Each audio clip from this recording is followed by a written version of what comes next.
Hello my dear friend, welcome back to my channel. अगर आपने इस चैनल को सब्सक्राइब नहीं किया तो प्लीज़ सब्सक्राइब कर लीजिए ताकि आपको आने वाले टाइम पे नोटिफिकेशन मिलता रहे।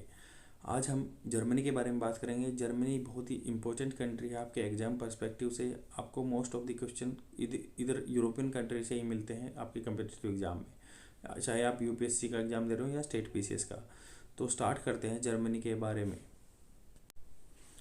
जर्मनी क्या है, जर्मनी को डिवाइडेड कर दिया गया था सेकेंड वर्ल्ड वार के बाद दो भागों में।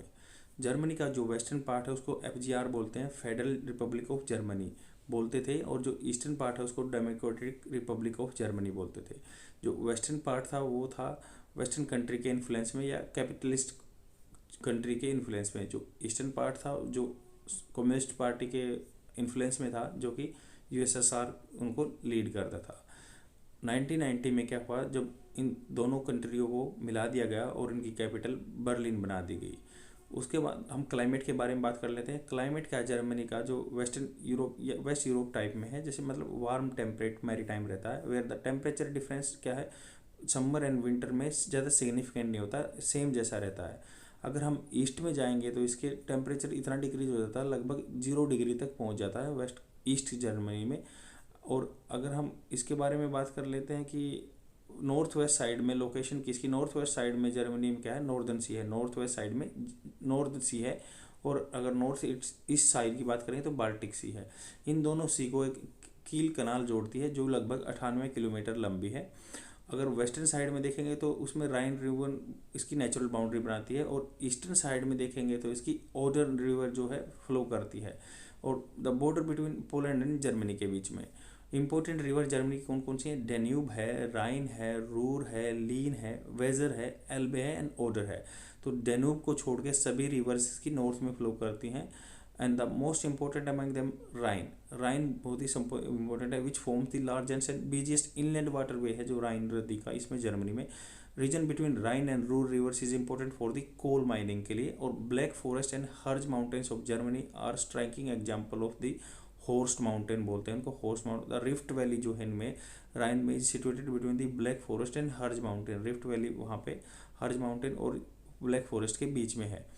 ज़्यादातर पॉपुलेशन क्या है जर्मनी की, कंसनट्रेटेड है इंडस्ट्रियलाइज बेल्ट में जहाँ पे इंडस्ट्री है, बिटवीन द राइन और रूर रिवर के बीच में। और coal is important mineral found in Germany and it's most important mining region is the Ruhr basin. Ruhr basin जो वेस्टफैलिया है वहाँ पे है, एंड बिटुमेन कोल्स यहाँ पे पाया जाता है, जो कि सेकंड नंबर की क्वालिटी का है। तो रूर बेसिन को इस black reason of the Germany बोलते हैं, क्योंकि यहाँ पे इंडस्ट्री बहुत ज़्यादा पाई जाती है यूरोप की, इसलिए इसको ब्लैक रीजन बोलते हैं। और Saxony largest deposition of the lignite कोयल, सेक्सोनी में लार्जेस्ट डिपॉजिट मिलता है लिग्नाइट कोयल का। यहाँ अगर हम बात करें तो 1 मई 2011 को जर्मनी ने डिक्लेयर कर दिया गया था ये अपनी हर टाइप की एटॉमिक एनर्जी एस्टैब्लिशमेंट को फेज मैनर में ख़त्म कर देगा, या और उसने जोर दिया कि नॉन कन्वेंशनल जो सोर्स ऑफ एनर्जी है, जिसे रिन्यूएबल सोर्स ऑफ एनर्जी बोलते हैं, उसको बोलते हैं। जर्मनी ने क्या है, सेकंड पोजीशन ली है विंड पावर जनरेशन में वर्ल्ड में। और आयरन और कहाँ कहाँ मिलती है मैं बता देता हूँ। बावरिया में मिलती है, ईस्ट ऑफ न्यूरमबर्ग में मिलती है, या साउथ ऑफ हनोवर में मिलती है, या south part of the Ruhr basin मिलती है। Germany rank second after the USA, USA के बाद सेकंड रैंक है, and in the production of the potash, potash में सेकंड है। Germany major producer of the rye है, पोटैटो है, या शुगर बीट भी बनते हैं यहाँ पे। Valley of एल्बे is situated in the north west part of the European. Grapes मिलते हैं यहाँ पे। बोन एंड फ्रैंकफर्ट जो इसकी सिटी है, banks of the Ryan river के हैं। हैम्बर्ग एंड लेपेज एंड ड्रेसडेन भी इसका सिटी है on the banks of the एल्बे river. And Dresden is an important centre of the China clay articles जो हैं, चाइना की मिट्टी मिलती है, एंड अदर इंडस्ट्री।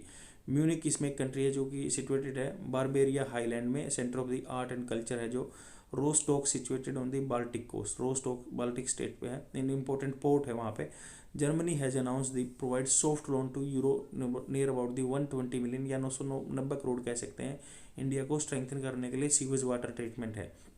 जैसे जो हम नमामि गंगे प्लान बोलते हैं, या clean river Ganga under mission, clean Ganga mission है, उसके हम इससे हेल्प मिली है उत्तराखंड में।